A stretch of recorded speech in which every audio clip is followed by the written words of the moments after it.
we've advanced within striking distance of Archelon Fortress. Fenrir, the whole reason they started this war is being made right here on this base. It's our duty to wipe this base clear off the map.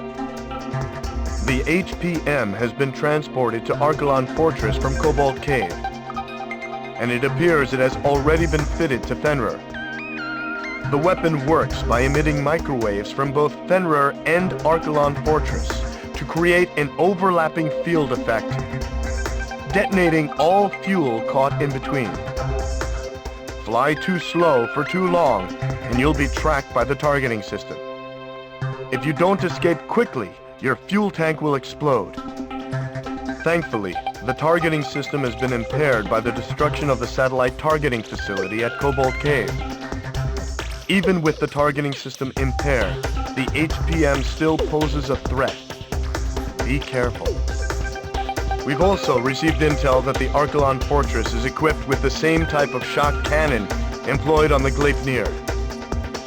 Sir, we've succeeded in freeing Aurelia.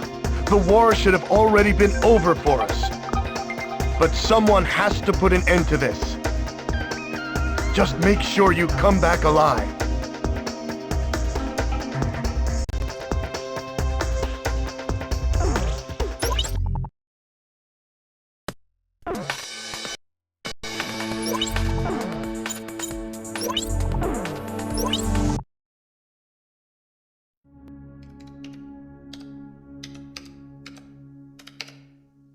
As I wrote down the words that would reveal the truth to the world, I couldn't help but feel uneasy. It said that the only true winners in any war are those who achieve what they intended. Diego Navarro had left Aurelia's capital in defeat, yet his goal of increasing arms exports had been achieved. It seemed as though he may be the true victor in this war. After returning to his homeland, it appears that he now plans to unveil the ultimate weapon before his countrymen. Satellite images of the Archelon Fortress will provide the backdrop for his speech to the world. Such audacity must come from his confidence in this ultimate weapon, Fenrir.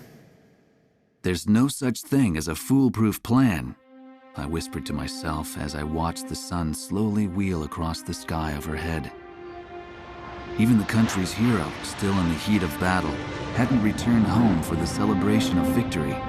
The Southern Cross will ensure Navarro's plan ends in failure. Ain't that right?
low.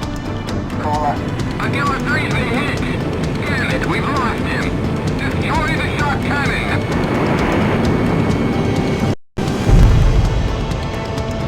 The shock cannon is preparing to fire again! In 5 seconds! 3, 2, 1! Cannon firing!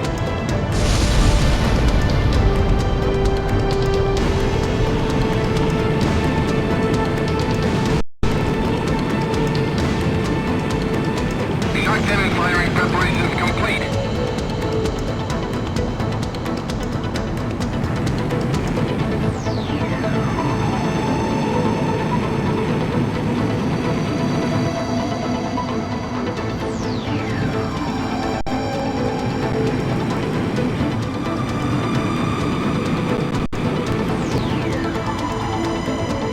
Five, four, three, two, one.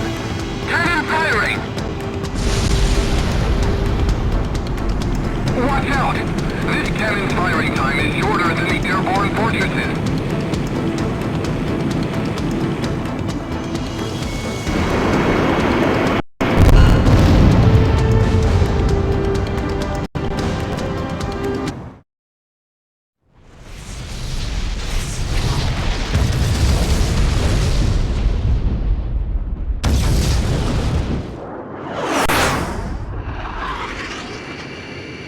The fortress has really been destroyed! He was able to fly his way through those shockwaves. Incredible! You've done it, Griffiths 1! I knew our ace could do it. That's the Southern Cross for you. It certainly is. He's Aurelia's hero after all. Crux to Griffiths 1. That was a little too risky, sir. It made me nervous just watching you. It wouldn't feel like a victory if you weren't there to celebrate it with us, sir. When you think about it, you can't help but feel sorry for Laysath's soldiers. They were nothing but pawns in Navarro's sick game. Well, it's finally over, isn't it?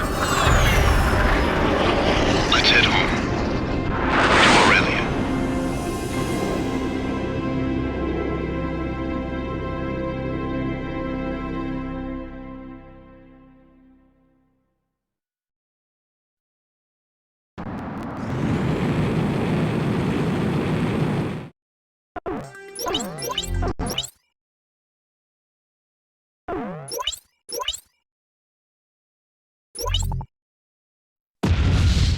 Archelon and Diego Navarro's beloved weapon Fenrir were ripped by explosions and engulfed in flames.